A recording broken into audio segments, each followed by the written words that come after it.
Assalamualaikum warahmatullahi wabarakatuh. Halo guys, selamat datang di channel Ari Hero. Bersama gue Ari. Di video kali ini gue akan ngebahas iPhone bypass. Jadi apa sih iPhone bypass itu? Dan sebelum gue mulai ya, jadi di sini gue nggak ngebahas atau nggak promosi atau nggak gimana ya, nggak jelek-jelekin iPhone bypass itu jangan dibeli atau gimana. Bukan, tapi di sini lebih ke sharing aja ya, karena mungkin dari kalian atau gue sendiri juga bertanya-tanya kemarin kenapa kok iPhone bypass ini bisa murah dan apa sih kekurangannya atau layak beli atau enggak sih. Itu kan tergantung ke diri kita masing-masing ya, dengan ngeluarin uang sekian untuk mendapatkan barang ini apakah worth it atau enggak untuk diri kita sendiri, itu kembali ke kalian masing-masing. Jadi di sini gue nggak ada unsur untuk jatuhin yang pembeli atau penjual atau promosi, dan juga tidak membuka jasa atau membuat tutorial bagaimana caranya membypass. Jadi di sini murni untuk sharing-sharing aja ya. Semoga kalian bisa mengerti ini, dan gue coba untuk membuka diskusi. Nanti bisa kalian simpulkan di kolom komentar apa sih kekurangan, mungkin kalian sudah pernah menggunakan. Kok jadi panjang gini ya? Oke, langsung saja kita mulai. Jadi iPhone bypass itu harganya bisa jatuh banget. Kita lihat di sini misalnya di Shopee. Kemarin gue cek ya, ini di iPhone bypass. Di sini ada iPhone 8 Plus. Ini bukan bypass ini. Yang bypass mana, kita coba. Nah ini iPhone 7 Plus bypass 128 GB, siap kirim bosku, harga 2 juta. Ini kalau normal secondnya ya, nggak bypassan itu masih di angka 3 juta ke atas ya kalau nggak salah ini. Ada lagi iPhone 7 32 GB bypass seluler 1.650.000, sorry hampir salah. Ini kalau normalnya masih di atas 2 jutaan ya guys, untuk secondnya. Ini ada lagi. Nah, ini bypass ini ya 7 plus juga. Jadi menarik karena kok bisa murah. Jadi gini, kalau kita beli iPhone bypass itu ada kekurangannya. Yang pertama itu kita lihat di sini ya. Misalnya ini di deskripsi pasti ada keterangan. Nah ini catatan. Ingat, ini bebas restart iOS terbaru. Dilarang keras reset pabrik, jadi nggak boleh di reset. Ini iOS terbaru 13.61. Terus ada lagi, kita coba yang mana ya guys, ini iPhone 7 Plus. Nah ini bisa internet pakai kartu operator Indosat, bisa untuk telepon SMS, bisa login iCloud, bisa screenshot, screen record, tombol empuk, LCD ori, baterai dan sebagainya, home button off, ganti mesin. Jangan reset pabrik ya. HP kabel adapter Windows. Jadi ini yang bisa untuk SMS dan internet dan telepon, tapi nggak boleh reset pabrik. Terus ada lagi, ini kita cek iPhone 6 Plus bypass. Nah di sini Plus bypass bebas restart 63 mulus LCD with spot, baterai healthy, mikrofon, rekam kamera depan, bunyi titit,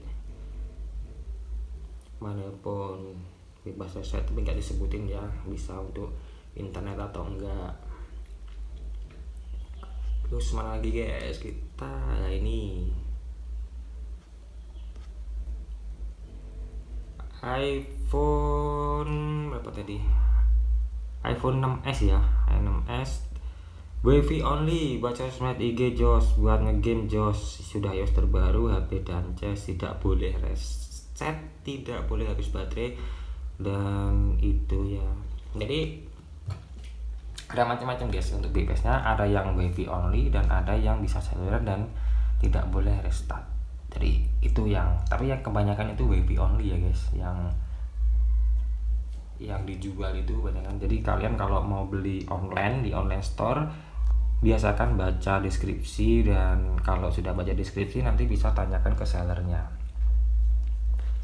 Jadi yang menjadi notice atau menjadi kekurangan dari iPhone bypass itu Yang jelas kalian nggak bisa update iOS terbaru ya. Misalnya sekarang di iOS 13, nanti ada iOS 14 kalian nggak bisa update. Soalnya kalau update itu nanti akan kekunci lagi. Kenapa kok bisa kekunci? Itu karena ada ID Apple buat kalian yang belum pernah menggunakan iPhone atau belum tahu apa itu ID Apple. Jadi ID Apple itu sama kayak kalau di Android itu ada misalnya Xiaomi ya, ada Mi Akun atau Mi Cloud. Kalau di Samsung mungkin ada sampai Samsung Cloud ya nggak salah. Itu gunanya untuk sinkron atau backup online data-data pribadi ya, bisa foto, bisa kontak. Dan misalnya kalau kita ngaktifin Find My Phone atau untuk melacak iPhone kita, bisa menggunakan fitur iCloud itu tadi ya, atau ID Apple itu. Jadi gunanya untuk download aplikasi di App Store juga bisa itu ya. Jadi itu mungkin yang di bypass ini bisa ID-nya lupa. Jadi setelah lupa dia tidak bisa logout dan iPhone-nya itu di reset pabrik, sehingga kalau mau masuk ke home screen harus melakukan atau memasukkan ID Apple yang lama tadi ya. Jadi nggak bisa. Nah, jalan satu-satunya adalah dengan cara di bypass. Walaupun ada sih yang katanya bisa untuk clean atau membersihkan dari bisa normal lagi handphonenya, tapi biayanya itu cukup mahal ya kalau nggak salah ya guys. Jadi ini yang bypass itu kebanyakan di bypass gitu. Jadi jadilah iPhone bypass. Itu tadi ya kelemahannya, kalian nggak bisa update. Tentu kalau di update nanti kembali ke bypass lagi atau tidak bisa masuk ke home atau ke kunci lagi. Dan ada juga yang cuma WiFi only tadi ya. Dia tidak bisa dikasih kartu Indosat atau Telkomsel atau XL, jadi nggak bisa buat telepon SMS. Itu yang sebagian bypassnya. Ada yang tadi bisa digunain untuk untuk SIM, tapi tetap nggak bisa update. Ada juga yang nggak boleh di reset pabrik. Nah itu tadi nggak boleh di reset pabrik, nanti akan kembali ke kunci lagi. Jadi kalian harus membypass, dan untuk membypassnya itu kalau gue cari kemarin itu kalau nggak salah harganya jasanya ya itu 100.000 ke atas. Jadi itulah untuk iPhone bypass. Dan pertanyaan dari iPhone bypass mungkin kalian bertanya-tanya, dan gue juga bertanya kemarin, bisa nggak untuk WhatsApp itu? Bisa guys, untuk WhatsApp bisa kalau kalian sudah memasukkan ID Apple baru atau iCloud baru di iPhone yang bypass itu, karena memang bisa ya kalau sudah di bypass masuk ke home screen kayak HP normal biasanya, kalian bisa memasukkan ID Apple. Dan untuk download di App Store, kalian bisa download App Store bebas sama seperti iPhone yang normal, bisa download sosmed seperti IG atau Facebook atau WhatsApp, juga game-game yang ada di App Store. Dan untuk WhatsApp pun bisa, kalian bisa menggunakan, tapi kalau yang WiFi only kalian harus menggunakan HP lain untuk verifikasi ya, untuk nomor yang aktif tadi. Jadi bisa untuk WhatsApp. Kemudian apakah di iPhone bypass ini ori atau tidak? Mungkin ori di bagian partnya, LCD atau baterainya mungkin. Itu nggak tentu guys, karena itu tergantung sellernya yang jual ya. Itu kita nggak bisa cek, misalnya beli online ini kita nggak bisa cek langsung ini ori atau enggak. Bisa saja ini LCD sudah diganti dan di bypass, dan mungkin ini memang masih ori dan baru di bypass gitu ya. Jadi kita nggak bisa melihat, kita harus tanya ke sellernya kalau belinya online. Kalau belinya offline sih bisa kalian cek secara fisik langsung, dan tentunya ada banyak bug atau bug. Jadi ini untuk proses bypass itu biasanya di jailbreak dulu ya untuk yang WiFi only. Soalnya kemarin gue coba bypass juga, bisa lihat video di sini. Ini gue jailbreak dulu baru di bypass, dan hasilnya yang WiFi only.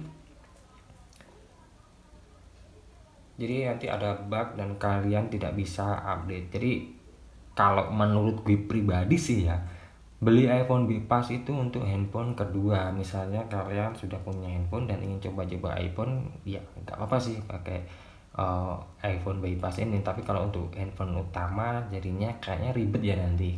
Kalau nggak bisa dipasang kartu SIM, kalian kan nggak bisa connect internet kalau nggak ada WiFi ya kan. Terus adanya bug mungkin kalian digunain untuk apa ya, untuk internet banking, SMS banking itu kan juga rawan ya guys kalau banyak nyambak, nanti kalau ada apa-apa kalian sendiri kan yang kena imbasnya. Jadi menurut gue sih itu untuk handphone kedua, misalnya untuk gaming aja atau untuk ya untuk fun-funan aja lah, untuk kebutuhan yang tidak penting banget seperti handphone utama. Dan mungkin itu saja yang bisa gue sampaikan dari iPhone Bypass ini. Dan menurut kalian ini layak dibeli atau enggak itu tergantung kalian ya, sesuai kebutuhan kalian juga. Dan buat kalian yang sudah pernah pakai iPhone Bypass mungkin bisa sharing di kolom komentar, dan biar teman-teman tahu apa itu iPhone Bypass dan bagaimana nanti resikonya kalau beli iPhone Bypass. Dan kalau menurut dari gue sih ya, tadi ya kelemahan dan kekurangannya. Nah, kalau kelebihannya ya tentunya dapat iPhone dengan harga yang cukup miring ya guys. Oke, sampai di sini dulu dan silahkan berdiskusi di kolom komentar. Bye bye.